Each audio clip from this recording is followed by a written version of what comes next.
வணக்கம் நேர்களே! எல்லோரும் எப்படி இருக்கீங்க? மீண்டும் வெண்ணிற இரவுகள், உலக புகழ் பெற்ற காதல் நவீனம் நாவல்ல இருந்து அடுத்த பகுதிய நாம பார்க்க போறோம். ஆம், வெண்ணிற இரவுகள் பியோதர் தாஸ்தவேஸ்கி அவர்களுடைய எழுத்தில் இந்த நாவல் அமைந்து இருக்கிறது. அதனுடைய அடுத்த பகுதி 2ஆம் இரவு அப்படிங்கிற தலைப்பில் இருக்கிறது. வாருங்கள் நாவலுக்குள் செல்லலாமா? பார்த்தீங்களா? எதுவும் நேர்ந்து விடவில்லை. உயிருடன் தான் இருக்கிறீர்கள் என்று சிரித்தவாறு அவள் என் இரு கைகளையும் பிடித்து குலுக்கினாள். 2 மணி நேரமாக இங்கே இருக்கிறேன். எனக்கு இந்த நாள் எப்படி இருந்ததென்று உங்களுக்கு தெரியாது. ஏன் தெரியாது? நன்றாக தெரியும். அது இருக்கட்டும். நாம் வந்த காரியத்தை கவனிக்கலாம். இங்கு ஏன் வந்திருக்கிறேன் தெரியுமா? நேற்றிரவில் நடந்த மாதிரி வீண் பேச்சு பேச இங்கு நான் வரவில்லை. இனி நாம் புத்திசாலித்தனமாக நடந்து கொள்ள வேண்டும்.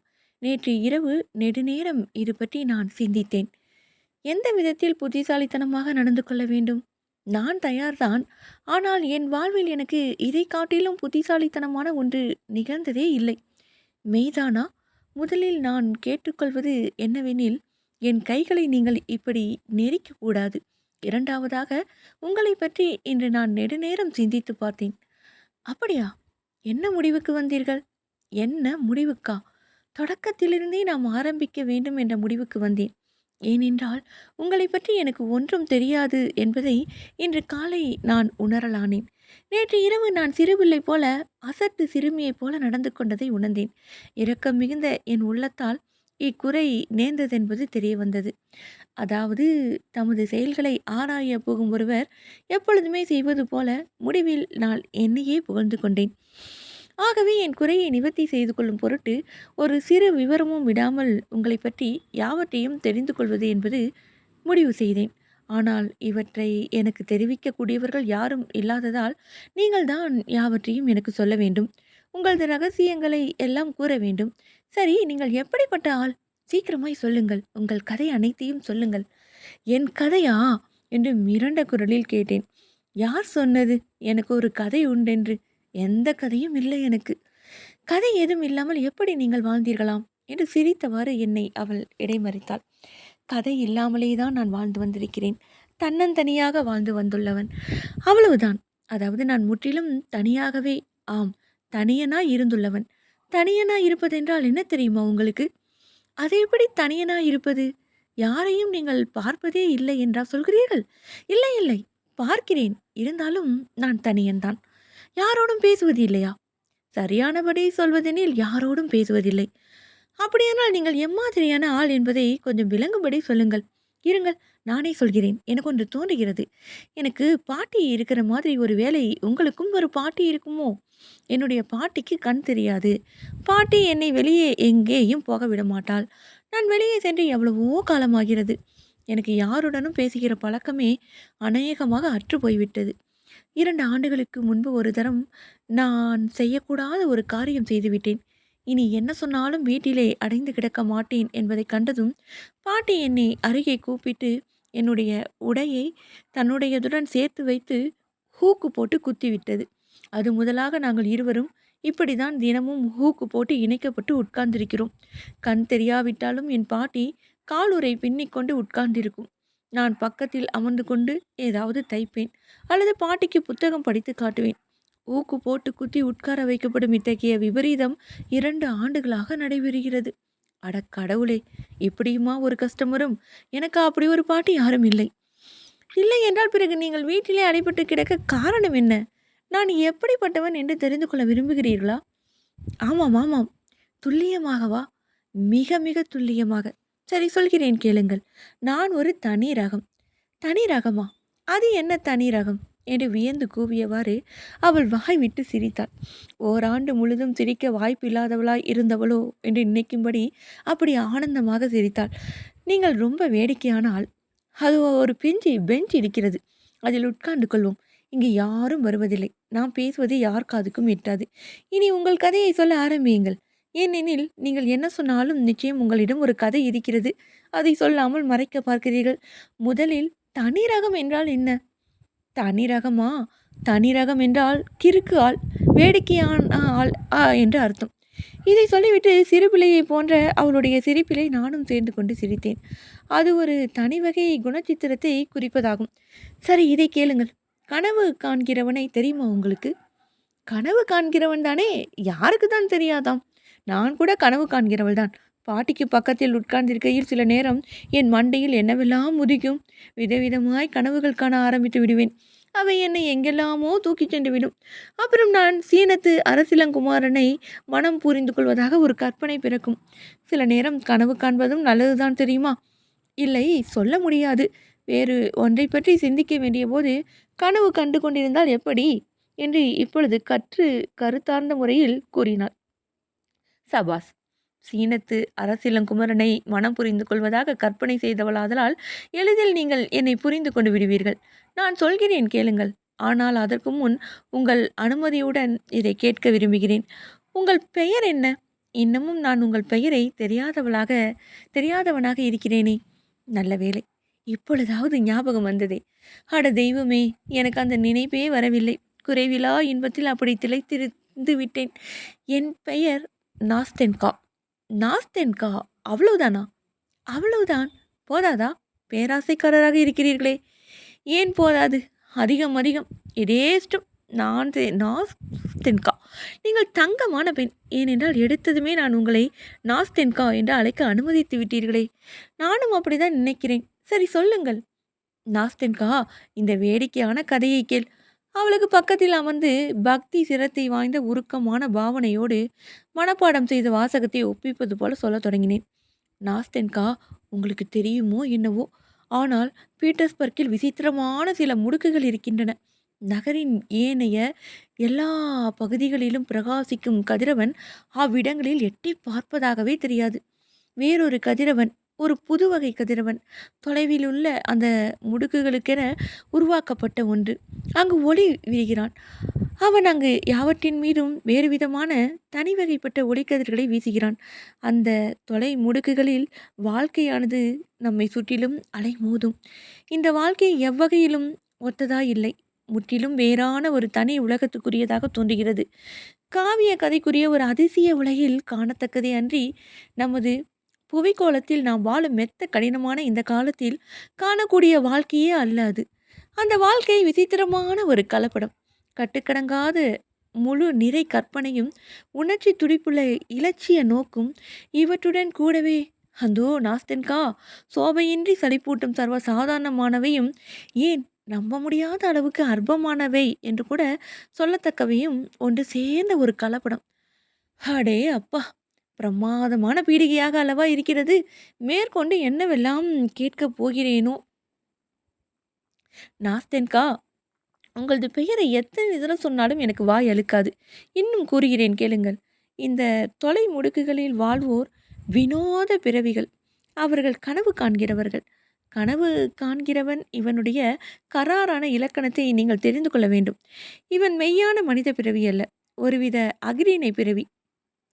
பகலின் வெளிச்சத்திலிருந்து பதுங்குகிறவனைப் போல இவன் எளிதில் அணுக முடியாத ஒரு முடுக்காக பார்த்து ஒண்டிக் கொண்டு விடுகிறான். இப்படி ஒரு கூட்டை தேடி பிடித்து அதனுள் புகுந்து கொண்டதும் அவன் இந்த கூட்டிலிருந்து பிரிக்க முடியாதபடி அதனுடன் ஒட்டி கொண்டு விடுகிறான், நத்தையைப் போல. அல்லது இன்னும் சொன்னால், இந்த விவகாரத்தில் அவன் ஒருங்கே வீடாகவும் உயிர் பிராணியாகவும் இருக்கும் ஆமை எனப்படும் அந்த வேடிக்கையான பிராணியை ஒத்தவனாகி விடுகிறான். தன்னை சுற்றிலும் உள்ள அந்த 4 சுவர்களிடம் தவறாமல் இச்சுவர்கள் பச்சை வர்ணம் பூசப்பட்டு அழுக்கு பிடித்து சகிக்க முடியாத அளவுக்கு புகையடைந்து தூய துறைய துயரமூட்டுவையாக இருக்கும். ஏன் அவனுக்கு இந்த மோகம்? அவனுடைய சொற்ப நண்பர்களில் ஒருவன் அவனை பார்க்க வரும்போது முடிவில் அவன் நண்பனே எஞ்சிராத நிலையை எய்துவிடுவான். இந்த அதிவினோத மனிதன் அந்த நண்பனை எதிர்கொண்டு அழைக்கையில் ஏன் இப்படி குழப்பமுற்று கதி கலங்கி விடுகிறான்? ஏன் இப்படி திகைப்புற்று தடுமாறுகிறான்? தனது 4 சுவர்களுக்கு நடுவே ஏதோ பெருங்குற்றம் புரிந்தவனைப் போல, கள்ள நோட்டுகள் அச்சிட்டு கொண்டிருந்தவனைப் போல, கவிதைகள் எழுதிய கவிஞன் இறந்து விடவே கவிஞனின் நண்பனாகிய தான் இந்த கவிதைகளை வெளியிடுவது தன் புனித கடமை என கருதுவதாக கூறும் அனாமத்தேய கடிதத்துடன் வைத்து பத்திரிகைக்கு அனுப்புவதற்காக கவிதைகள் புனைந்து கொண்டிருந்தவனைப் போல ஏன் இப்படி அவனுடைய முகம் 8 கோணலாகி விடுகிறது? நாஸ்தென்கா, நீங்களே சொல்லுங்கள். ஏன் இவர்கள் இருவரிடையிலும் நடைபெறும் உரையாடல் இப்படி பகட்டாகவும் போலியாகவும் இருக்கிறது? வந்த நண்பன் பிற சந்தர்ப்பங்களில் ஆனந்தமாக சிரித்தும் தமாசாக பேசியும் பெண்பாளரையும் களிப்புக்குரிய பிற விவகாரங்களையும் பற்றி அரட்டையடித்தும் மகிழ்பவனாக இருப்பினும் ஏன் இப்பொழுது சிரிப்போ தமாஷோ இல்லாமல் திகைத்து போய் உட்கார்ந்திருக்கிறான்? புதிதாக பரிச்சயம் பெற்று முதன்முறையாக இங்கு வந்திருக்கிறான் என்பது தெளிவாக தெரியும். இந்த நண்பன் இரண்டாவது முறை என்பதாக பேச இடம் இருக்காது. ஏனெனில் இந்த நண்பன் மறுமுறை இங்கு வரவே மாட்டான். தன்னை உபசரிப்பவனது கலவரத்தை கண்டதும் சுவாரஸ்யமாக பேசும் திறனை அது அவனுக்கு இருக்குமாயின் அறவே இழந்து வாயடைத்து போய் ஏன் இப்படி திரு திருவென விழிக்கிறான்? அவனை உபசரிப்பவன் உரையாடல் இடையிடையே தடைபட்டு நிற்காதபடி விறுவிறுப்பு உண்டாகுவதற்காகவும் சமுதாய பவனிகளில் தானும் தேர்ச்சியுடையவன்தான் என்று காட்டிக்கொள்வதற்காகவும் பெண்பாளரை பற்றி ஏதேனும் குறிப்பிட்டு அதன் மூலம் வேறு எதுவும் இல்லை எனும் தவறுதலாக தன்னை கண்டு செல்ல வந்துவிட்ட இந்த பரிதாப மனிதனது நேசத்துக்கு தன்னை உரியவனாக்கிக் கொள்வதற்காகவும் தீரம் மிக்கவையே ஆயினும் பயனேதும் இல்லாத முயற்சிகளை செய்து பார்த்துவிட்டு குழம்பி போய் பொருத்தமாக பேசவோ செயல்படவோ முடியாதவனாக ஏன் இப்படி திக்கு முக்காடுகிறான்? வந்தவன் ஏன் இப்படி இருந்தாற்போல் இருந்து ஒரு முக்கிய வேலை நினைவுக்கு வந்தவனாக அவசரமாக தொப்பியை பற்றி கொண்டு திடுமென கிளம்புகிறான்? உபசரிப்பவன் வருத்தம் தெரிவிக்கவும் நிலைமையை சரி செய்யவும் படபடத்து பல வழிகளிலும் முயன்று பார்க்கையில் வந்தவன் அவனுடைய பரபரப்பான பிடியிலிருந்து கையை இழுத்து உதறிக்கொண்டு வெளியேறுகிறானே ஏன்? அறையை விட்டு வெளியே வந்ததும் ஏன் அப்படி விழுந்து விழுந்து சிரிக்கிறான்? இனி ஒருபோதும் இந்த அதிவினோத கிறுக்கனை உண்மையில் இக்கிறுக்கன் அருமையான அற்புதமான மனிதன் பார்க்க வரமாட்டேன் என்று அதே இடத்தில் அறுதியிட்டு தன்னுள் கூறிக்கொள்கிறானே ஏன் அது? அதே நேரம் அவனையே மீறி அவனுடைய கற்பனை ஒரு சிறு விளையாட்டில் ஈடுபட்டு ஒரு ஒப்புமை வலிந்து வரப்பெற்றதே ஆயினும் செய்து பார்க்கிறதே ஏன்?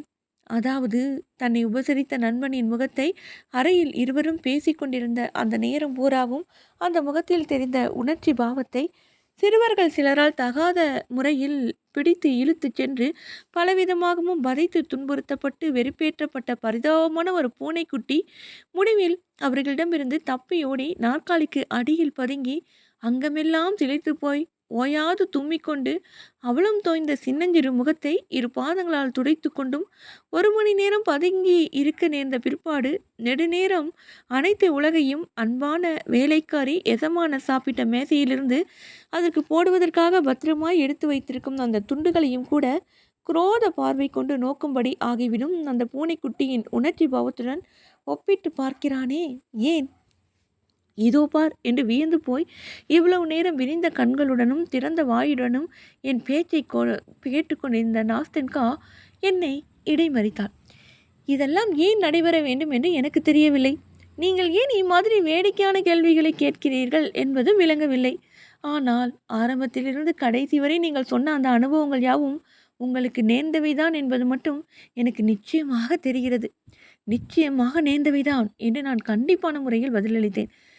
சரி, அப்படியானால் மேற்கொண்டு சொல்லுங்கள். இதெல்லாம் எப்படி முடியப் போகிறது என்று தெரிந்து கொள்ள ஆவலாக இருக்கிறேன் என்றாள். நாஸ்தென்கா, அந்த தொலை முடிக்கில் நமது கதாநாயகன், அதாவது நான், ஏனெனில் இந்த கதையின் நாயகன் நானேதான், அடியேன்தான், என்ன செய்து கொண்டிருந்தான் என்று தானே தெரிந்து கொள்ள விரும்புகிறீர்கள்?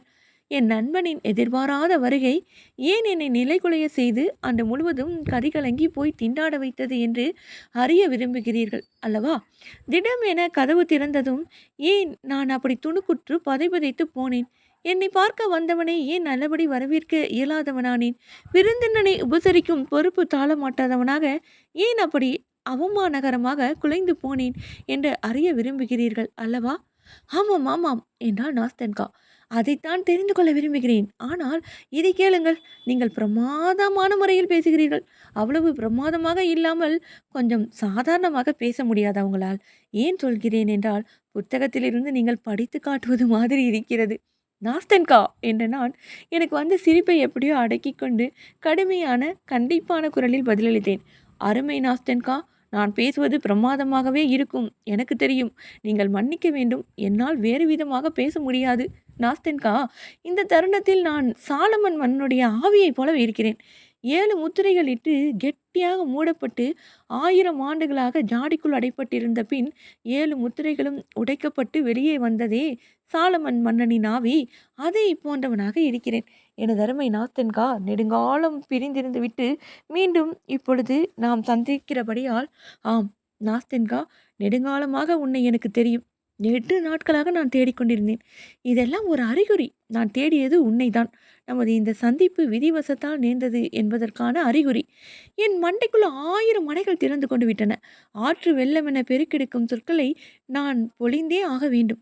இல்லையேல் எனக்கு மூச்சு திணறி போகும்.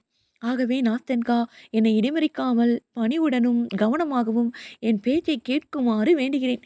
இல்லையேல் நான் மேற்கொண்டு பேச மாட்டேன். இல்லை இல்லை, வேண்டாம். நீங்கள் பேசுங்கள். வாய் திறக்காமல் கவனமாகவே கேட்கிறேன். மேலும் சொல்கிறேன் அருமை நாஸ்தென்கா, தினமும் எனக்கு மிகவும் பிடித்த 1 மணி நேரம் இருக்கிறது. வேலைகள், கடமைகள், அலுவல்கள் எல்லாம் அநேகமாக முடிந்து அவரவர் வீட்டுக்கு விரைந்து செல்லும் நேரம் அது. சாப்பிடலாம், சற்று நேரம் கண்ணயரலாம், அல்லது சாலையில் வேகமாக செல்லும்போது அவரவரும் திட்டமிட்டபடி மாலையையும் இரவையும் எஞ்சிய ஓய்வு நேரத்தையும் பல்வேறு உல்லாச பொழுதுபோக்குகளிலும் செலவிடலாம் என்று விரைகின்றனர். அந்த நேரத்தில் நமது கதாநாயகனும், நாஸ்தென்கா, படற்கையில் இந்த கதையை சொல்ல நீங்கள் அனுமதிக்க வேண்டும். தன்மை சுட்டில் இதையெல்லாம் நான் சொல்லத் தொடங்கினால் எனக்கு வெட்கம் தாழ முடியாது. ஆகவே அந்த நேரத்தில் நமது கதாநாயகனும் தனது அன்றாட வேலைகளை முடித்து கொண்டு எல்லோரையும் போலவே நடைபோடுகிறான். ஆனால் வெளிரிய சற்று சோகை பிடித்த அவனது முகம் ஒரு வினோதமான உவகையால் மலர்ந்திருக்கிறது. கொஞ்சம் கருத்தூன்றியவனாகவே அஸ்தமன சூரியன் பீட்டர்ஸ்பர்க்கின் குளிர்ந்த வானில் மெதுவாக சரிந்து மறைவதை உற்று நோக்கினான். இல்லை, நான் சொல்வது உண்மையல்ல. அவன் நோக்கவில்லை. தன் நினைவு இழந்து தியானம் புரிகிறவனைப் போல பார்த்து செல்கிறான். களைத்து விட்டவனைப் போல், அல்லது வேறு ஏதோ மிகவும் சுவையான ஆழ்ந்த சிந்தனையில் மூழ்கிவிட்ட காரணத்தால் தன்னை சுற்றிலும் உள்ளவற்றில் மேம்போக்காக கனப்பொழுது கவனத்துக்கு மேல் செலுத்த முடியாதவனைப் போல் பார்த்து செல்கிறான். தொல்லை தரும் தனது அன்றைய அலுவல்கள் முடிந்துவிட்டன. விடியும் வரை இனி கவலை இல்லை என்று மகிழ்கிறான்.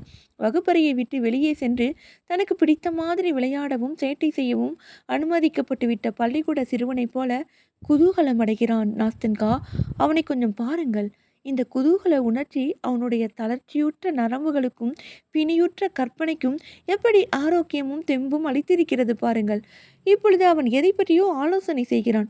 இரவு சாப்பாட்டை பற்றி ஆலோசிக்கிறான் என்று நினைக்கிறீர்கள்? அல்லது மாலை பொழுதுபோக்குகளை பற்றி இருக்குமோ? அப்படி உற்று பார்க்கிறானே, என்ன அது தடபுடலான கணவான் வேக குதிரைகள் பூட்டிய பளபளக்கும் கோச்சு வண்டியில் செல்லும் சீமாட்டிக்கு ஆடம்பரமாக தலை குனிந்து வணக்கம் தெரிவிப்பதையா? இல்லை நாஸ்தென்கா, இந்த நேரத்தில் இது போன்ற அற்ப காட்சிகளையெல்லாம் பொருட்படுத்துகிறவனா அவன்? தனக்கே உரிய அந்த நூதன வாழ்க்கையின் செல்வங்களில் அல்லவா புரண்டு கொண்டிருக்கிறான். திடமென கைவரப்பெற்ற செல்வங்கள் இவை. அஸ்தமன சூரியனது கடைசி கதிர்கள் அவன் எதிரே வீணில் அப்படி ஆனந்தமாக பளிச்சிட்டு செல்லவில்லை. அவன் இதயத்தை அவை குதூகலிக்க வைத்து திரளான கற்பனைகளை அதில் துள்ளி எழ செய்துவிட்டு சென்றுள்ளன. முன்னர் இந்த சாலையில் அற்பமான சிறு விவரங்கள் கூட அவனை கவர்ந்திருக்கும். ஆனால் அதே சாலையை இப்பொழுது சற்று கவனியாது நடக்கிறான்.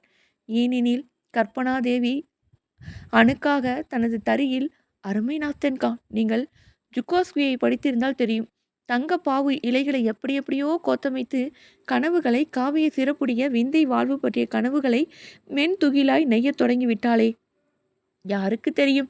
அற்புதமான கருங்கல் நடைபாதையில் வீடு நோக்கி சென்று கொண்டிருந்தவனை அவள் தனது மந்திர கோலை ஆட்டி 7வது பளிங்கு சொர்க்கத்துக்கு மாயமாக கொண்டு போய்விட்டாளோ என்னமோ. நீங்கள் அவனை நிற்க செய்து எங்கே இருக்கிறீர்கள் அல்லது எந்த தெருக்கள் வழியே நடந்து வந்தீர்கள் என்று திடீரென்று கேட்டால் பெரும்பாலும் அவனுக்கு எதுவுமே நினைவிருக்காது. எங்கெல்லாம் சென்றோம், எங்கே இருக்கிறோம் என்று சொல்ல தெரியாமல் சங்கடத்துக்கு உள்ளாகி முகம் சிவந்து போய் மானத்தை காப்பாற்றிக் கொள்வதற்காக ஏதாவது கதைக்க முற்படுவான். ஆதலால் தான் வயது முதிர்ந்த அந்த சீமாட்டி பணிவன்புடன் பேசி அவனை நடைபாதையில் நடுவே நிற்க செய்து எங்கோ போவதற்கு அவனிடம் வழி கேட்டதும் அப்படி துணுக்குற்று போய் வாய்விட்டு கூச்சலிடும் நிலையை அடைந்து பீதியுடன் சுற்றிலும் பார்க்கிறான். இதெல்லாம் என்ன தொல்லை என்று முகம் சுளித்தவாறு நடக்கிறான். மெல்ல சிரித்தபடி அவனை கடந்து சென்று பிறகு திரும்பி பார்க்கும் பாதசாரிகளும் அச்சமுற்று அவன் பாதையிலிருந்து விலகிச் சென்று பிறகு அவனுடைய சிந்தனையில் ஆழ்ந்த இழிப்பையும் சைகையும் செய்து செய்யும் கைகளையும் கண்டுவிட்டு மணி நாதமிட்டு சிரிக்கும் அந்த சிறுமியும் அவன் பார்வையில் படுவதாகவே தெரியவில்லை. ஆனால் அதே கற்பனாதேவி சிறகடித்து பறக்கும் தனது குதூகல விளையாட்டில் வயது முதிர்ந்த அந்த சீமாட்டியையும் வியந்து அவளை பார்த்தபடி செல்லும் பாதச்சாரிகளையும் சிரிக்கும் அந்த சிறுமியையும் மற்றும் பன்தான்காவில், அதாவது நமது கதாநாயகன் அப்பொழுது அக்கால்வாயின் கரையிலே செல்வதாக வைத்து கொண்டால், அடைசலாய் நிற்கும் படகுகளில் இரவு உணவு அருந்த தொடங்கிவிட்ட அந்த படகோட்டிகளையும் தன்னுடன் கூட தூக்கி வந்து சிலந்தி வலையில் ஈக்களும் சேர்த்து வைத்து பின்னப்பட்டிருப்பது போல தன்னுடைய தங்க துணியில் எல்லோரையும் எல்லாவற்றையும் சேர்த்திணைத்து நெய்து குறும்புகள் புரிகின்றாள். நமது அதிவினோத மனிதன் இந்த புதிய செல்வங்கள் பலவும் கிடைக்க பெற்றவனாக தனது இன்னொரு உறைவிடத்துக்கு வந்து சேர்கிறான். அங்கே அமர்ந்து இரவு சாப்பாடு சாப்பிட்டு முடிக்கிறான். எந்நேரமும் சிந்தனை தோய்ந்த துயர தோற்றம் கொண்ட அவனுடைய வேலைக்காரி மத்ரியோனா மேசையை சுத்தம் செய்துவிட்டு அவனிடம் புகை குழாயை கொண்டு வந்து கொடுத்த பிறகுதான் தன் கனவுகளில் இருந்து விழித்து கொள்கிறான். மெல்ல அசைகிறான். சாப்பிடும் நினைவே இல்லாமல் ஏற்கனவே சாப்பிட்டு முடித்து விட்டோம் என்று வியப்புறுகிறான். அறையில் இருள் படர்கிறது. வெறுமையும் துயரமும் அவன் இதயத்தில் குடிகொள்கின்றன. கற்பனையில் உருவான ஒரு உலகம் அவனை சுற்றிலும் நொறுங்கி விழுகிறது. சப்தமின்றி அதிர்வின்றி நொறுங்கி தவிடுபொடியாகிறது. எல்லாம் கனவு போல பறந்து ஒடிவிடுகிறது. என்ன கனவு கண்டோம் என்பது கூட அவனுக்கு நினைவில்லை. ஆனால் இப்பொழுது இனமறியாத ஒரு உணர்வு அவன் இதயத்தை துடிக்க வைத்து சற்று வலிக்க செய்யும் ஒரு புதிய ஆசை விறுவிறுப்பூட்டி கிறங்க செய்து அவனுக்கே தெரியாமல் அவன் கற்பனையை தூண்டிவிடுகிறது.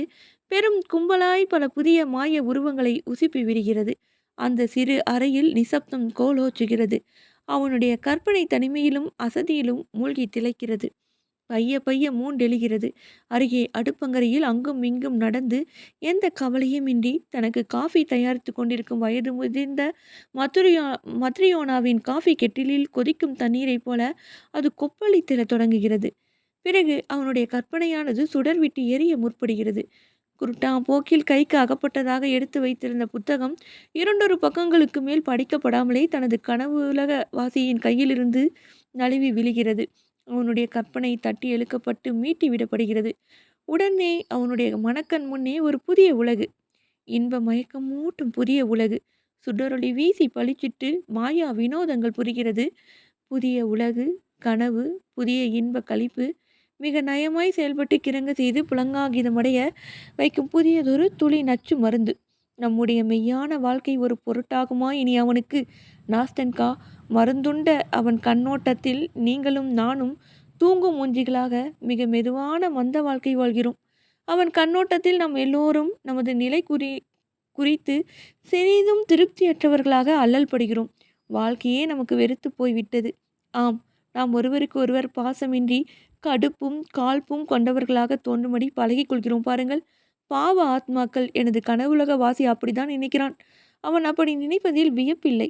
அவனுக்கு அந்த மாய படைப்புகள் அப்படி உள்ளங்கவரும் வகையில் நேர்த்தியாகவும் தயால சிந்தையோடும் புனைந்தளிக்கும் உணர்ச்சி துடிப்பு மிக்க மாயாஜால சித்திரத்தை பாருங்கள். இதில் அவன்தான் நேரடியாக நமது கனவுலக வாசியே மிக முக்கிய பாத்திரமாக எந்நேரமும் முன்வரிசையில் நின்று பங்கெடுத்து கொள்கிறான் என்பதை கூற தேவையில்லை. விதவிதமான விந்தையான நிகழ்ச்சிகள் எல்லாம் நடைபெறுவதை பாருங்கள். களிப்பேறு உவகை ஊட்டி அவனை பரவசம் அடைய செய்யும் கனவுகள் முடிவில்லா வரிசையில் வருவதை பாருங்கள். எதை குறித்து இப்படி கனவு காண்கிறான் என்று கேட்பீர்கள். அதை ஏன் கேட்கிறீர்கள்? யாவற்றையும் குறித்துதான். கவிஞனாக இருப்பது குறித்து, முதலில் பெயர் தெரியாதவனாக இருந்துவிட்டு பிற்பாடு பெரும் புகழ் பெறுவது குறித்து, ஹாப்மனின் நண்பனாவது குறித்து, பார்த்தலோமியா இரவு குறித்து, டயானா வெர்னோன் குறித்து, ஜார் இவான் கசானாவை வெற்றி கொள்கிறானே அதில் தான் ஆற்றும் வீரபாங்கு குறித்து, கிளாரா மொப்ரே குறித்து, எஃப்பி டீன்ஸ் குறித்து, உயர் குருமார் சபையில் முன்னாள் ஹாஸ் நிற்பது குறித்து, சைத்தான் ராபர்ட் ஒபேரா நாடகத்தில் மாண்டோர் உயிர் பெற்றெழுவது குறித்து. அந்த இசை உங்களுக்கு நினைவிருக்கிறதா? இடுகாட்டின் நாற்றம் அடிக்குமே அதில் மின்னாவும் ஃப்ரெண்டாவும் குறித்து, பெரசினா ஆற்றருகே நடந்த போர் குறித்து, கோமகள் டாண்டன் குறித்து, கிளியோபாட்ராவும் அவள் காதலர்களும் குறித்து, கலாம்னா குடில் குறித்து, தனக்கென ஒரு உறைவிடமாக அமைந்த சிறு வீட்டில் குளிர்கால இரவு ஒன்றில் தன் பக்கத்தில் இருக்கும் எழில் மடந்தை ஒருத்தி கண்கள் விரிந்தும் வாய் திறந்தும் இருக்க, எனதருமை நாஸ்தென்கா, இப்பொழுது நான் சொல்வதை கேட்டுக்கொண்டிருக்கிறீர்களே, அதுபோல அவனுடைய பேச்சை வியந்து கேட்பது குறித்து கனவுகள் காண்கிறான். இல்லை நாஸ்தென்கா, அவன் மதிமயங்கிய மந்த நிலையில் இருக்கிறான். நீங்களும் நானும் அத்தனை ஆவலாக சுவைக்க விரும்பும் வாழ்க்கையை பற்றி அவன் கவலைப்படுகிறவன் அல்ல. இந்த வாழ்க்கையை சோபையற்றது, அவலமானது என்று நினைக்கிறான். தனக்கும் ஒரு நாள் சோக நாதம் எழுப்பி மணி ஒலிக்கும். அப்பொழுது இந்த அவல வாழ்க்கை 1 மணி நேரம் வாழும் வாய்ப்பை பெறுவதாக ஆண்டாண்டு காலமாக நான் அனுபவித்த அந்த கனவுலக வாழ்க்கை அனைத்தையும் தர தயாராக இருப்போம். பதிலுக்கு மனமகிழ்ச்சியோ இன்பமோ கிட்ட வேண்டுமென்று கேட்காமலே அனைத்தையும் தயாராக இருப்போம் என்பது இப்பொழுது அவனுக்கு தெரியாது. ஆனால் அந்த பயங்கரமான தருணம் வரும் வரை அவனுக்கு விருப்பம் ஏதும் இல்லை. எல்லா ஆசைகளுக்கும் அப்பாற்பட்டவன் அவன். ஏனெனில் யாவும் கிடைக்க பெற்றுள்ளான். அவன் வேண்டிய மட்டும் சுவைத்துவிட்டு சலிப்படைபவன். தானே தனக்கு வேண்டியதை படைத்தளிக்கும் கலைஞனாக இருக்கிறான். தன் மனதுள் எழும் புது புது மோகங்களுக்கு ஏற்ப மணிக்கு மணி தனக்கு அவன் புது புது உலகங்களை அல்லவா படைத்து கொள்கிறான்.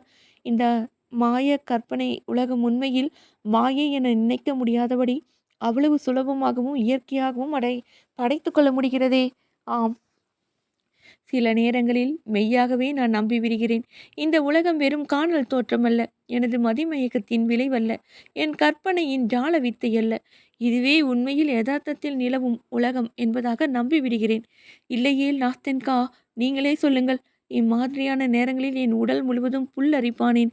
இது என்ன மந்திரமா? எந்த மாயசக்தி நாடிகளை அப்படி விறுவிறுப்புற்று துடிக்க வைக்கிறது?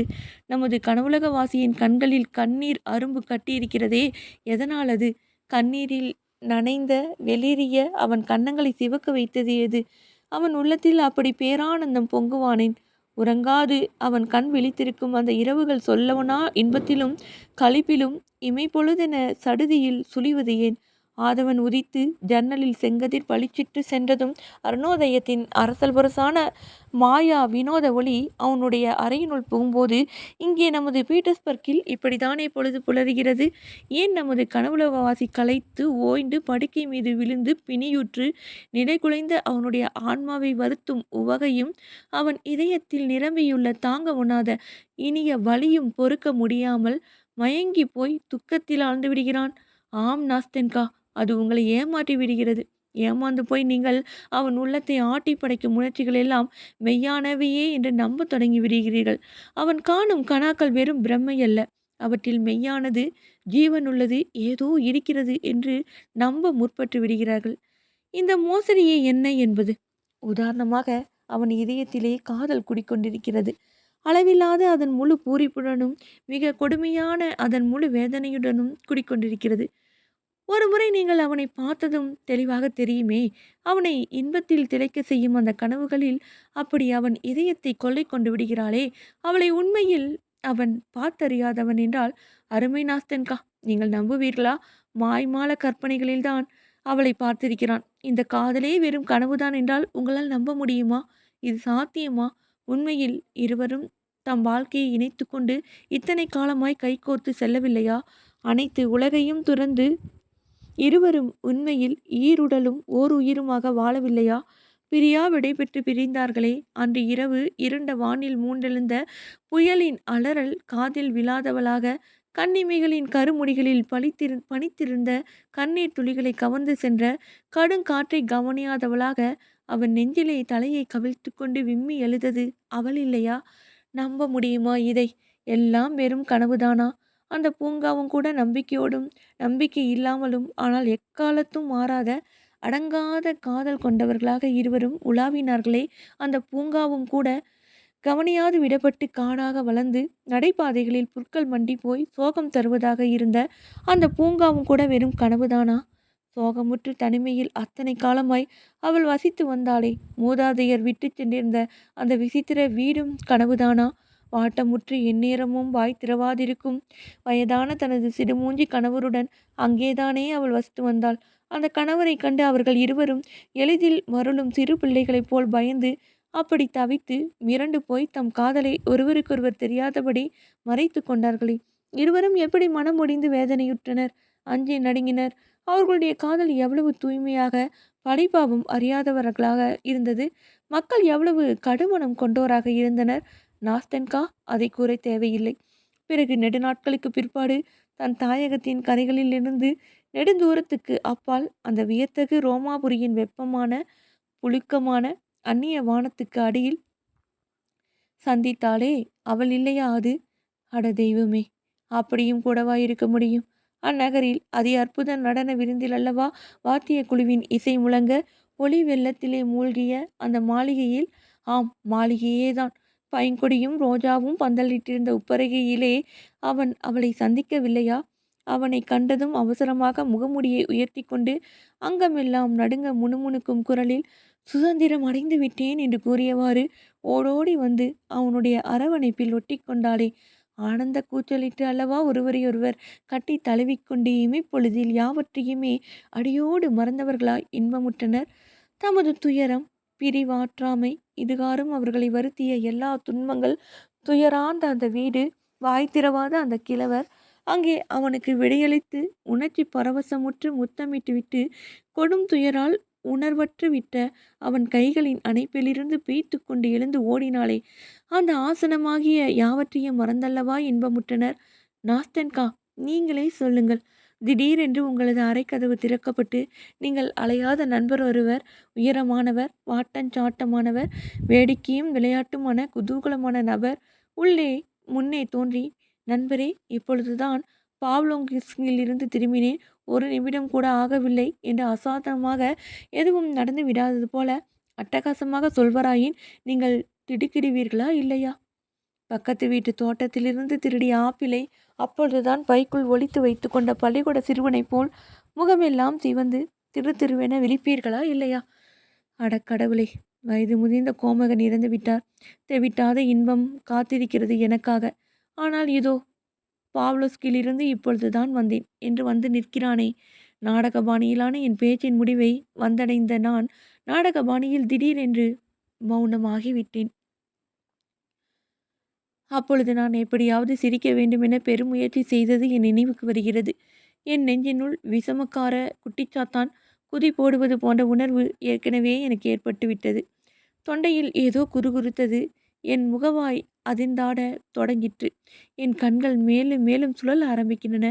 ஒளி மிகுந்த தன் கண்கள் விரிந்து திறந்திருக்க என் பேச்சை கேட்டுக்கொண்டிருந்த நாஸ்தன்கா இப்போது வாய்விட்டு சிரித்து விடுவாளோ? அவளுடைய அடக்க முடியாத ஆனந்தமான சிறுபிள்ளை சிரிப்பு ஒலிக்கத் தொடங்கிவிடுமோ என பயந்தேன். இவ்வளவையும் ஏன் சொன்னோம்? 2 நாட்களாய் என் இதயத்தை வருத்தி வந்தவையெல்லாம் தேவையின்றி சொல்லிவிட்டோமே என்று வருந்தினேன். மனப்பாடம் செய்த பாடத்தை ஒப்பிப்பது போல எப்பொழுது வேண்டுமானாலும் இதையெல்லாம் என்னால் ஒப்பிக்க முடியும். ஏனெனில் நெடுங்காலத்துக்கு முன்பே நான் என்னை பற்றிய முடிவை தீர்மானித்து வைத்திருந்தேன். இதை அவளால் புரிந்து கொள்ள முடியும் என்று உண்மையில் நான் எதிர்பார்க்கவில்லை என்றாலும் இதை அவளுக்கு படித்து காட்ட வேண்டும் என்ற ஒரு ஆசையால் உந்தப்பட்டு விட்டேன். ஆனால் நான் வியப்படையும்படி அவள் கையை அழுத்தியவாறு அச்சமும் ஆவலும் துணிக்கும் குரலில் கேட்டாள், மெய்யாகவே உங்கள் வாழ்க்கை முழுவதையும் இப்படியா கழித்து வந்திருக்கிறீர்கள்? ஆமாம் நாஸ்தென்கா, வாழ்வு முழுவதையும் தான். என் இறுதி காலம் வரையில் இப்படியே தான் நான் வாழ வேண்டியிருக்கும் என்று நினைக்கிறேன் என்றேன். இல்லை இல்லை, அப்படியெல்லாம் வாழ முடியாது என்று கலக்கத்துடன் அவள் கூறினாள். அது கூடாது. ஏனெனில் அப்பொழுது நானும் என் எஞ்சிய வாழ்வு முழுவதும் என் பாட்டியின் பக்கத்தில் அல்லவா உட்கார்ந்திருக்க வேண்டியிருக்கும். அம்மாதிரி வாழ்வது சரியல்ல, தெரியுமா? தெரியும் நாஸ்தன்கா, தெரியும் என்று என் உணர்ச்சிகளை அடக்க முடியாமல் உரக்க கூறினேன். என் வாழ்வின் சிறந்த ஆண்டுகளை வீணாக்கி விட்டேன் என்பது என்றைக்கும் விட இப்பொழுது எனக்கு நன்றாக தெரிகிறது. ஆகவே என்றையும் விட இப்பொழுது நான் அதிகமாக வருந்துகிறேன். எனது அருமை நாஸ்தன்கா, தெய்வமே தான் உங்களை என்னிடம் அனுப்பி வைத்திருக்கிறது. இதை எனக்கு எடுத்துரைத்து என்னை தெளிவு பெற செய்வதற்காக அனுப்பி வைத்திருக்கிறது. இப்பொழுது இங்கு உங்கள் பக்கத்தில் அமர்ந்து உங்களுடன் பேசும் பாக்கியம் பெற்றுள்ளபடியால் நான் வருங்காலம் குறித்து நினைக்கவே அஞ்சுகிறேன். ஏனெனில் மீண்டும் தனிமையை தவிர, நாற்றம் எடுக்கும் அந்த அர்த்தமற்ற வாழ்க்கையை தவிர வருங்காலம் எனக்கு தரக்கூடியது எதுவும் இல்லை. கனவாக இல்லாமல் நனவிலே உங்கள் அருகே இருந்து இத்தனை இன்பம் பெற்றுள்ளேன். இனி நான் கனவு காண என்ன இருக்கிறது? எனது அருமை நாஸ்தன்கா, உங்களை நான் வாயார வாழ்த்துகிறேன். ஏனெனில் நீங்கள் என்னை விலகி போக சொல்லாமல் இருந்தீர்கள். என் வாழ்வில் 2 மாலை பொழுதுகளை நான் மெய்யாக வாழ்ந்து அனுபவித்திருக்கிறேன் என்று சொல்லிக்கொள்ள முடியும். ஓ, வேண்டாம் வேண்டாம் என்று அலா குரலில் கூறினாள் நாஸ்தன்கா. அவளுடைய கண்ணிமைகளில் கண்ணீர் பளிச்சிட்டது. வேண்டாம், அப்படி சொல்லாதீர்கள். அம்மாதிரி நாம் பிரிந்து போய்விட மாட்டோம். 2 மாலை பொழுதுகள் எம்மட்டில் நாஸ்தென்கா, ஓ நாஸ்தென்கா, இனி நெடுங்காலத்துக்கு எனக்கு நீங்கள் என்னுடன் இணக்கம் ஏற்பட செய்திருக்கிறீர்கள். தெரியுமா உங்களுக்கு? இதுவரை நான் அப்படி செய்து வந்தது போல, இனி என்னை பற்றி நான் மோசமாக நினைத்து கொள்ள மாட்டேன் தெரியுமா? குற்றம் புரிந்ததாக, பாவம் செய்ததாக நான் வருந்துவது வழக்கம். ஏனெனில் நான் வாழும் வாழ்க்கையானது ஒரு பெரும் குற்றமே ஆகும், பாவமே ஆகும். நாஸ்தென்கா, இனி நான் அப்படி நினைத்து ஆறா துயரால் என்னை வருத்தி கொள்ள மாட்டேன் தெரியுமா? உங்களை மன்றாடி கேட்டுக்கொள்கிறேன். எதையும் நான் உங்களிடம் மிகைப்படுத்தி சொல்வதாக நினைக்காதீர்கள். நாஸ்தென்கா, உங்களுக்கு புண்ணியம் உண்டு. அப்படி நினைக்காதீர்கள். ஏனெனில் சில நேரங்களில் அப்படி நான் மனச்சோர்வாலும் ஏக்கத்தாலும் பீடிக்கப்பட்டு விடுகிறேன். இவ்வாறு பீடிக்கப்படும்போது ஒரு புதிய மெய்யான வாழ்க்கையை தொடங்க இனி என்னால் முடியப் போவதில்லை என்று நினைக்க முற்படுகிறேன். ஏனெனில் மெய்யானவற்றுடன் யதார்த்தத்துடன் தொடர்பை இழந்து விட்டதாக, அவை பற்றிய உணர்வையே மறந்துவிட்டதாக எனக்கு தோன்றுகிறது. ஏனெனில் நான் என் ஆன்மாவையே விட்டு வாழ்ந்து வந்திருக்கிறேன். ஏனெனில் நான் ஆகாய கோட்டைகள் கட்டி வாழும் இரவுகளைத் தொடர்ந்து இப்பொழுது சித்த தெளிவுக்குரிய தருணங்கள் வருகின்றன. அவை மிகவும் பயங்கரமானவை. இதற்கிடையில் என்னை சுற்றிலும் வாழ்க்கை இறைவதும் மனித நீர்த்துளியில் சுற்றி சுழல்வதும் என் காதில் விழுகிறது. மக்கள் வாழ்வதை, மெய்யான வாழ்க்கை வாழ்வதை காதால் கேட்கிறேன், கண்களால் பார்க்கிறேன். அவர்களுடைய வாழ்க்கை மனம் போனபடி இட்டு கட்டப்பட்டதல்ல. கனவையோ கற்பனை காட்சியையோ போல அது தகர்ந்து நொறுங்கக்கூடியதல்ல. அவர்களுடைய வாழ்க்கை என்றும் இளமை துடிப்புடையது, என்றும் புத்துயிர் பெற்றெழுவது.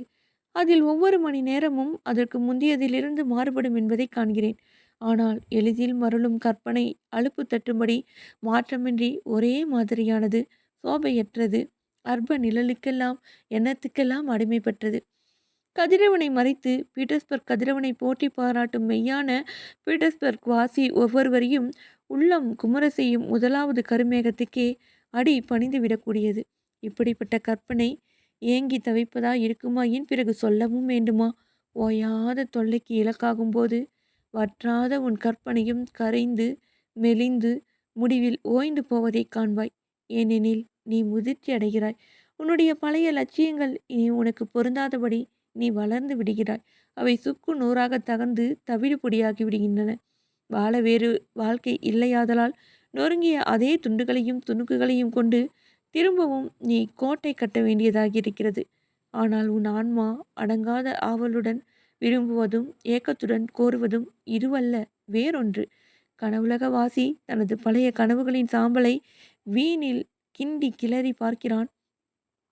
எரிந்து விழுந்து கிடப்பவற்றில் எங்காவது ஒரு சிறு தீப்பொறியேனும் தென்படாதா என்று தேடுகிறான். அதை கொண்டு மீண்டும் நெருப்பு உண்டாக்கலாமே. உறைந்து போன தனது இதயத்துக்கு இந்த புத்துயிர் பெற்ற தீயால் கதகதப்பு ஊட்டி முன்பு உயிர் அணையதாயிருந்து தன் இதயத்தை இயங்க வைத்து தனது இரத்தத்தை பீறிட்டு பாய வைத்ததை யாவற்றையும் தன் கண்களில் கண்ணீர் தரும செய்து தன்னை அப்படி அற்புதமாய் ஏமாற்றி வந்தவை யாவற்றையும் திரும்பவும் தன் இதயத்துள் உதைப்பை விடலாம் என்று பார்க்கிறான். நாஸ்தென்கா, என் நிலை எப்படி ஆகிவிட்டது தெரியுமா உங்களுக்கு? இப்பொழுது நான் எனது கடந்த கால உணர்ச்சிகளின் ஆண்டு விழாவை கொண்டாட வேண்டிய நிலைக்கு வந்துவிட்டேன். முன்பு இருந்தவற்றின்பால், ஆனால் உண்மையில் என்றுமே நடந்திராத அவற்றின்பால் எனக்கு இருந்த ஆசையையும் பாசத்தையும் போற்றி நான் ஆண்டு விழா கொண்டாட வேண்டியிருக்கிறது. ஏனெனில் இந்த ஆண்டு விழாவையும் கூட அதே அசட்டுத்தனமான வெறும் கற்பனையான கனவுகளுக்கு ஏற்பவே கொண்டாட வேண்டியிருக்கிறது. அப்படிப்பட்ட ஒரு நிலைக்கு வந்துவிட்டேன் நான். ஏனெனில் அந்த அசட்டு கனவுகளும் கூட இப்பொழுது இல்லாது மறைந்து விட்டவை. ஆதாரமான ஏதாவது இருந்தால்தானே அவை மறையாதிருக்க முடியும். கனவுகளுக்கும் ஒரு ஆதாரம் வேண்டுமே. எனக்கே உரிய தனிமுறையில் ஒரு காலத்தில் நான் இன்பத்தை சுவைத்த இடங்களை இப்பொழுது நினைவுபடுத்திக் கொள்ள விரும்புகிறேன். தெரியுமா? குறிப்பிட்ட தேதிகளில் இவ்விடங்களுக்கு மீண்டும் போய் வர ஆசைப்படுகிறேன் தெரியுமா? திரும்ப பெற முடியாதபடி மறைந்துவிட்ட கடந்த காலத்துக்கு எனது நிகழ்காலத்தை இசைவுபடுத்திக் கொள்ள விரும்புகிறேன்.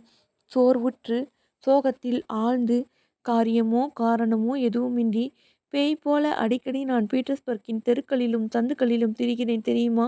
என் நினைவுகள் தான் எப்படிப்பட்டவை?